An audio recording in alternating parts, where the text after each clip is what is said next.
Hey everyone, my name is Johan Saldana, host of the Save the Popcorn podcast, available on Spotify, Apple Podcasts, and whatever audio platform that you choose to listen to. Today on this channel, I'm going to be talking about The King of Staten Island. Before getting into this movie, I had no idea what I was getting into. I hadn't watched any of the trailers, I knew nothing about the movie. I knew that Pete Davidson was in it because he's on the poster. And I also knew that Bill Burr was part of it because I had heard about it in some podcast or interview. But other than that, I didn't know anything. And this movie is a comedy slash drama. I'm not too familiar with Pete Davidson's work. I know that he was on Saturday Night Live and he was dating this 26-year-old woman who looks like a 12-year-old girl. But apart from that, I knew nothing about him. I had watched one of his stand up specials called A Life from New York, which wasn't great, but it was manageable considering the amount of hate that he gets. It was pretty funny. And he talked a lot or a bit about his father, who was a firefighter for New York City, who died during 9/11. The last time he was seen was running up the stairs of the World Trade Center. And you can see that heavily influenced this movie because in this story, his character's name is Scott, which is also his father's name, Scott Davidson. And Scott in this movie, played by Pete Davidson, is a 24-year-old man whose dad was a firefighter who died when he was 7 to 9 years old. And it's a story of how his life has been completely screwed up since then.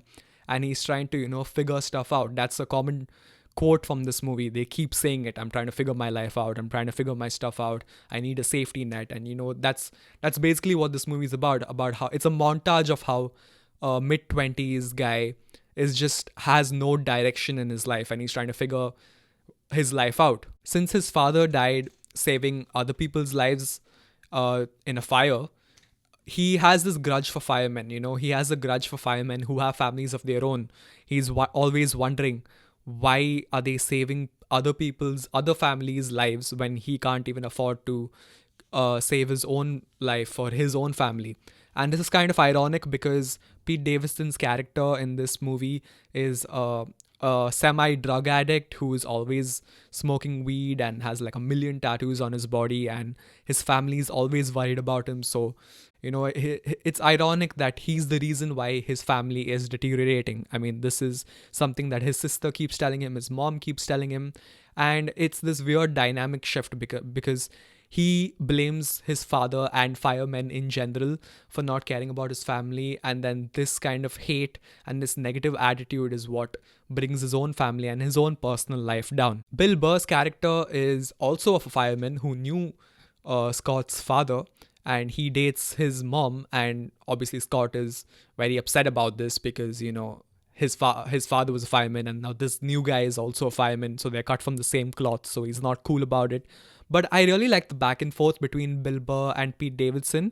I mean, this is a comedy movie at the end of the day, comedy slash drama. So the back and forth between them is quite funny. It's not cheap comedy. Like some of the jokes I could live without, but some of them were really funny. I had to pause while watching because I was laughing quite hard at some of those jokes, and these guys are comedians. Bill Burr, as we all know, is like a very acclaimed comedian, and there was a lot of, Bill Burr-ish type of jokes, the aggressive, loudmouth kind of guy that Bill Burr is, and that can be translated into his character on this movie as Ray. This is one of those movies that I've seen a lot recently that focus on a particular character, and the whole movie is just a montage of this character reacting to situations that he's living with. They have this one character who's been dealt a bad hand, and they make him go through all these minor traumas like robbing a bank, or in this case robbing a pharmacy, and these kind of situations that are out of his control, and they really focus on making him relatable because I feel like a lot of people will relate to this character. As I said, he's a mid-20s person who has no idea where his life is going. He didn't even graduate high school. The movie reminds me a lot of Honey Boy, which is a movie created by Shia LaBeouf, this guy. And that movie is almost an autobiography of Shia LaBeouf.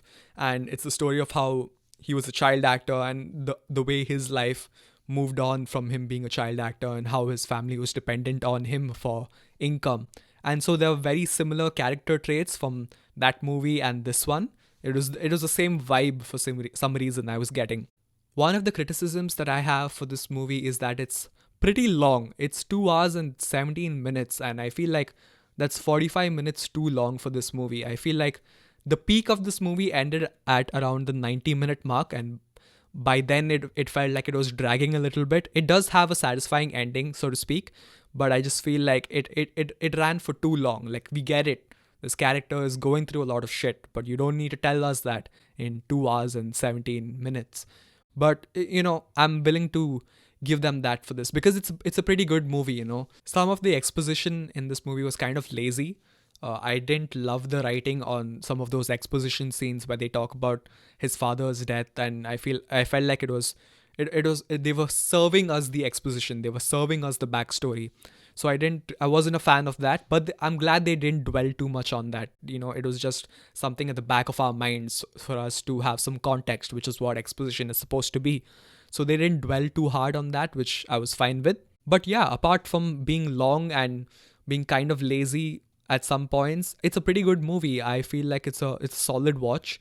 It's funny, it's dramatic. So if you're interested in watching a movie about a guy with a lot of shitty tattoos and who smokes a lot of weed trying to get his life back together, and you still want to have fun while watching it, then this is a perfect movie for you. And that's about it. If you enjoyed watching this type of content from this channel and you want more entertainment updates on TV shows and movies, make sure to subscribe and hit the notification bell. One of the projects that I'm really looking forward to is a video analysis on the TV show Mad Men. So make sure to subscribe and be notified when that comes out. Thank you so much for watching.